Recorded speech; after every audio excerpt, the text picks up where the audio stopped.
tukana uluna telo Handemani tarai sinizana kasini fanai masne Saumino Saumino Saumino Saumino Saumino Saumino Saumino Handemani tukana uluna telo Handemani tarai sinizana kasini fanai masne Saumino Nambotsi mitani silangi tsende anangahare Dengi hita maso, dezi hita maso Kwa Saumino Maefa situmpunira ayabia babako Saumino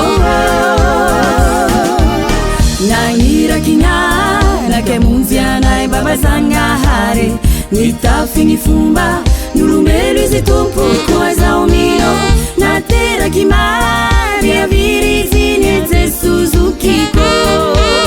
Saumino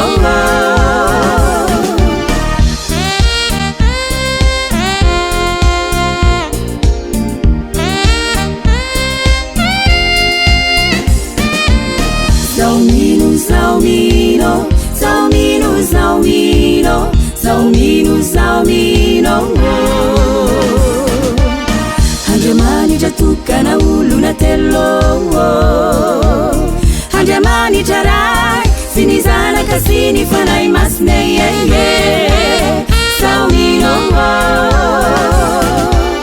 Teswani tali na pauri ande kinuvunui Fanitanga kuvelo Paminyamtu fateli Kwa Saumino Nyakati amdani Tipecha kiewa kavana ni rai Saumino Naonde fangifana Imasi mende anangahare Ni eglisi ni Zesu Viumbula nulumasi na Kwa Saumino Ni batemi manala Ni utasifiaina na manda kizai Saumino Saumino Saumino Saumino Saumino Saumino Saumino Handemani tukana uluna telo Handemani tarai sinizana kasini fanai masne Saumino